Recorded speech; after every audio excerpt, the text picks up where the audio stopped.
Carol met her husband, who disappeared,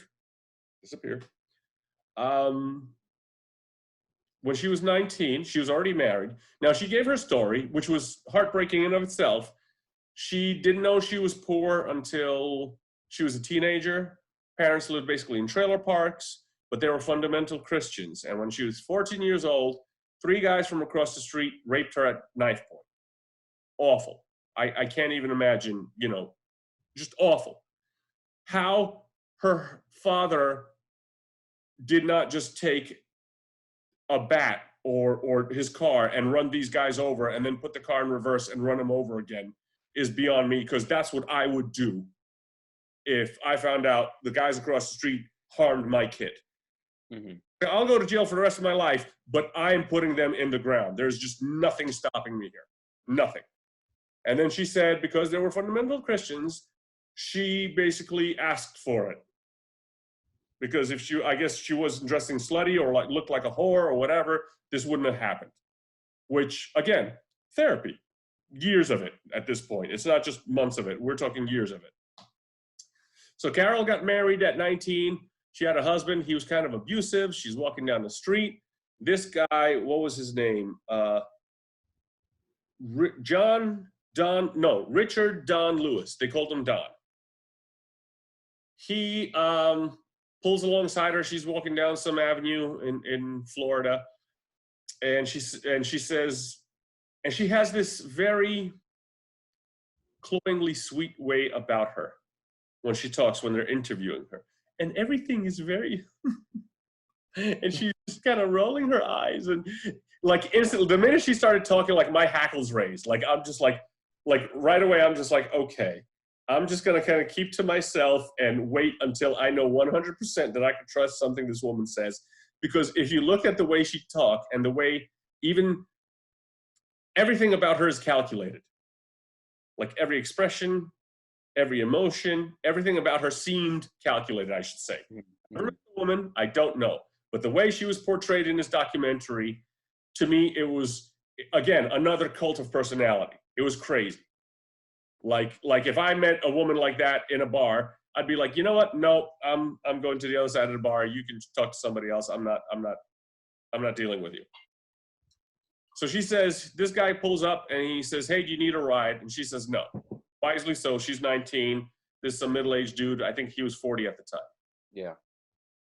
She said he went around, and she's telling the story now. No one else. She's telling the story. He went around, came back around, and he said, hey, I got a gun on the seat. You can hold the gun on me the whole time. I just need somebody to talk to. She says, okay. She gets in the car. She takes the gun. She checks to make sure it's loaded, and she holds it on him the whole time. All right, fair enough. And apparently he just needed somebody to talk to. They're chatting. What a way to pick up chicks. Am I right? Right. I was like, why didn't I think of that? If I thought that worked, I would have done that when I was a kid all the time. I mean, just put a freaking 20 gauge on the car seat. He's like, hey, hold this to my ear and let's just drive around. And then we hope Pulp Fiction doesn't happen and we hit a bump and you blow my head off. Okay. So she says she went back to, I guess, a hotel and slept with him that night. He's married with 3 kids. Did you just say awesome? No.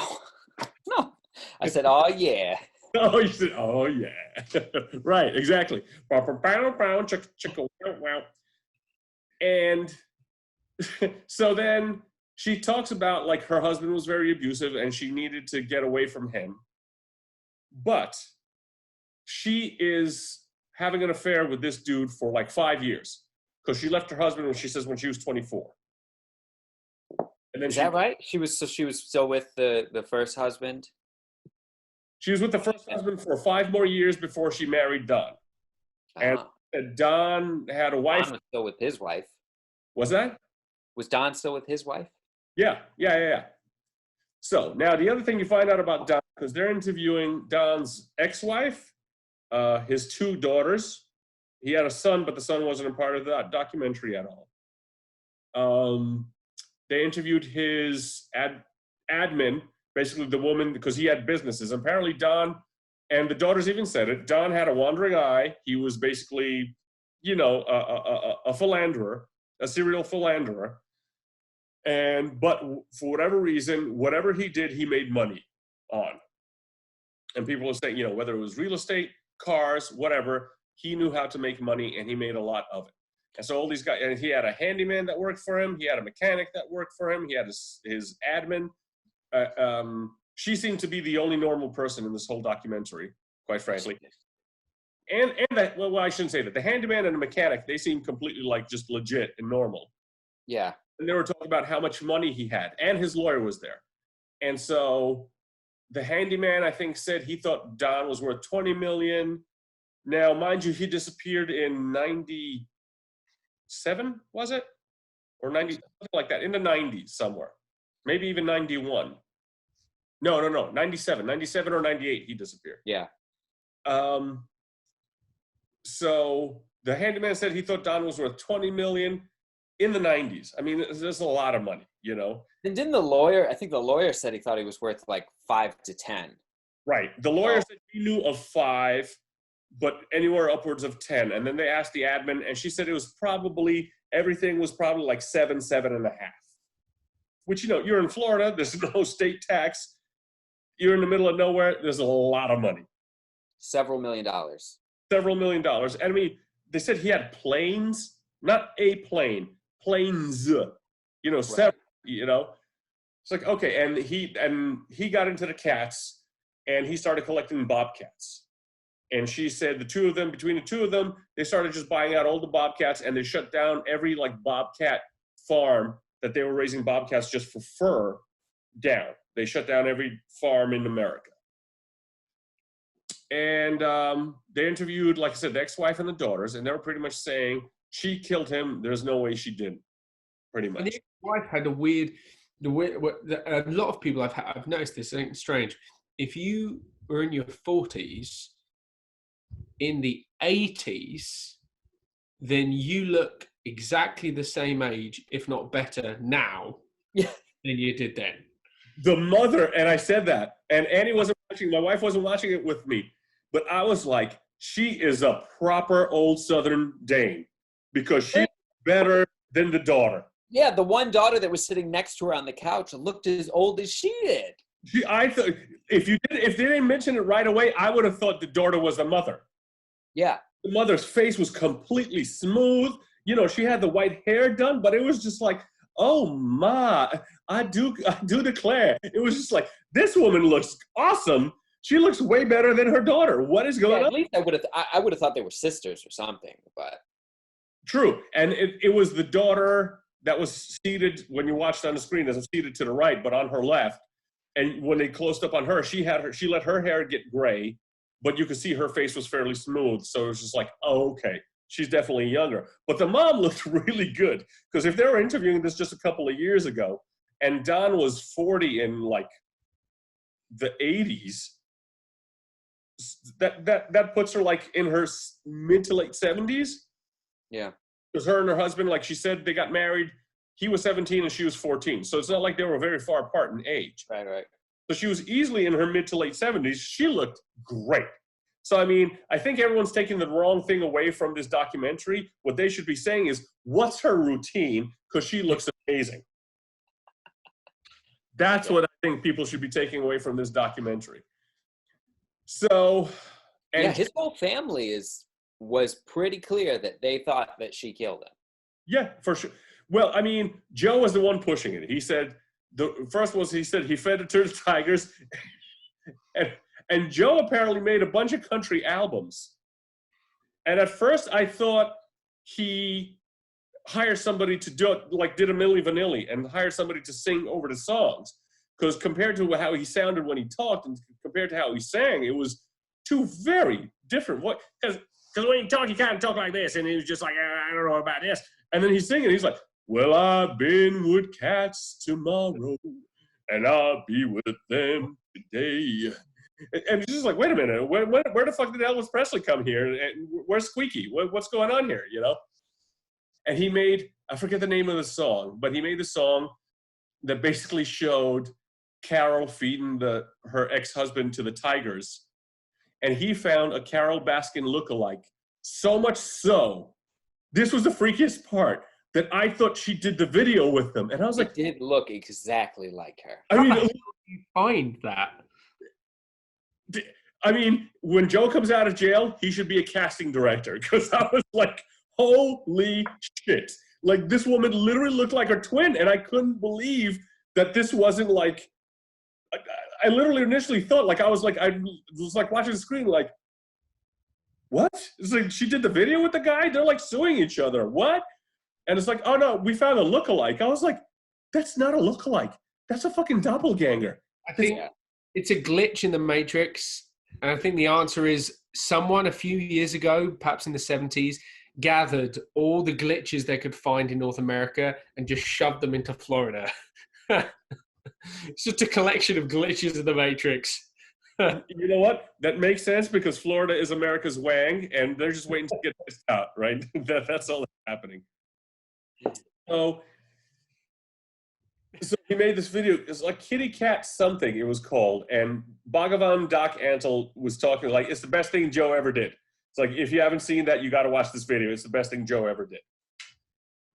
So, and then the other theory was that she killed him and buried him in the septic tank under a house on her compound. And so they go back to her, and she's like, my daughter moved into that house was built, and my daughter moved into it before my husband disappeared. That's just stupid. And, you know, like, kudos to her. It's like, all right, yeah, you guys are being stupid. How would they have done that? You know, it's a septic tank. Who was it that, was it the detective? They had some detective that was talking. I don't know if it was him or not. Somebody was like, they should have run the meat grinder for DNA, and they didn't. That was the daughters had said that. Okay. The daughters had said that. They said that they ran him through a meat grinder and fed him to the tigers. And she said she had a little kitchen-sized meat grinder that was about that big. She said, and this is the thing about Carol. Everything she said and did was calculated. When you saw the old footage when her husband disappeared, the way she cried, it's like she was a theater person. She knew where the light was. She knew where the camera was. She knew when to bite her lip. She all of that, she knew when to do. And I was just like, this woman is a full-blown psychotic. It's like, there's just the way everything is calculated. And when they said she fed that to the meat grinder, she was just like, and she said, like, if I was going to put him through, I couldn't put his hand through the meat grinder. And to me, all I heard in the background was like, I tried. It would have taken too long. I tried, but no. And it was just crazy. And the detective was like, we had a lot more leads that we wanted to follow, but legally we couldn't. And the whole thing with the husband was, supposedly he had a property in Costa Rica, and he used to go to Costa Rica and bring just like $50,000 in cash wrapped in like sweaters to give to young girls to sleep with him in Costa Rica. And he wanted to move the whole park with all the cast to Costa Rica. And she didn't want to do that, and they had a big fight. This would make a good double bill with the McAfee documentary. What's that? This would make a good double bill with the McAfee documentary. So I'm telling you, dude, we find some good documentaries. Andrew, if you're not seeing it, you should watch it. The John McAfee documentary. Yeah. You've told me about it. No, I haven't watched it yet, though. There's a lot of crossover there with him. He's still running for president. Is he still? We should cover his campaign managers and all. Oh, that campaign, his campaign team. Oh, his campaign team looks like extras in the new reboot of Mortal Kombat. It's just really just like bad. It's really great. It's really great. It's worth it just for that. Yes, exactly. So the secretary basically says, and everybody says it, the admin, Don Lewis's admin, he trusted her with everything.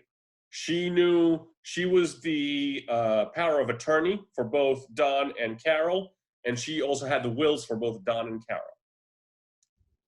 And she said when Don, the mechanic first said the odd thing, and he said, or was it the handyman? I forget who said, I think it was the handyman. The handyman said, if I can pull this off, it'll be the slickest thing ever. Don said that to the handyman. You're right. Right. Don said that to the handyman was saying that Don said that to him. And then he disappeared, and the admin, she was worried sick. And then she called Carol, and she says, he's been gone 9 hours. He wouldn't be gone this long without whatever, blah, blah, blah. And Carol said, oh, do you think we should call the police? And it was the only time you saw the admin get angry, like in the interviews. And she was like, you think he's been missing? You think maybe we should call the police? And she was very, very obviously trying to be as neutral as she could be in all the interviews. And to me, it's like she was the only real one concerned about where Don was. Don apparently had a truck work done by his mechanic the day before, and his van, it was a van. The van was found at the airport, and it had his keys and his briefcase in it, and no Don. And they looked for him. The cops got involved like 48 hours later, I think, after he disappeared. Because like that's the standard limit. And then that was the interesting thing that they said. The handyman said they left the van in the airport, and then they brought the van back to the big cat rescue place, and then came back 4 or 5 days later and checked it for prints. And it was kind of like, what? Why wasn't it checked for prints at the airport? You know, so that was the whole thing. And then you find out on top of all of that, that Carol's brother was a sheriff's deputy at the time her husband disappeared. And what prints are you going to find anyway? Like, I was saying this when we were actually watching the documentary, and I can't remember if this is real or not, because I watch a lot of shit. But I feel like I watched somewhere that said that we all have a very skewed idea of how forensic science works because of CSI and all this stuff we watch on TV. Yes. And especially when it comes to fingerprints, fingerprint evidence very rarely, if ever, comes to a conviction in court because it's really difficult to pull off. Because unless you just have like an item that someone touches, like with a nice firm print, and then no one else touches that thing, right? You can dust for it and find a complete print. You can't convict anyone with a partial print. And the second you have another print, whether it's your own finger or someone else's finger or something going on top of it, it completely fucks it up. So cars are almost impossible to find clean prints on because it's just a collection of prints and hands and smears. And every time you touch something, you touch it again, you wipe your print off. Like, but whose prints would they even want to find, though? Right? Like, if it had his prints on it, it was his car. If it had his wife's prints on it, she was, I'm sure, in his car at whatever point. You know what I mean? Unless it was like they found the prints and they ran them, and it was like some known hitman or something. Right. Well, that's the whole thing. I mean, the idea was inside of the van, it's not going to be a stranger, and if they find strange prints inside the van, that's the lead. Because the mechanic even said they came and talked to him, and they said, like, your prints are on the van. It's like, yeah, I worked on the truck like 2 days before he took it and 2 days before he disappeared. Of course, my prints are on the van. I'm a mechanic, you know. And to your point, Sean, exactly. Unless there's just a clean print, but that's the whole thing. The whole procedure is you shut this thing down, you cover this thing in fingerprinting dust, and you look it over. And that's why it's so frustrating and tedious, and that's why there's a whole different division that does it as opposed to detectives, because otherwise they'd never get any work done if they had to sit there with a brush and like brushing every freaking square inch of a surface of a van, you know?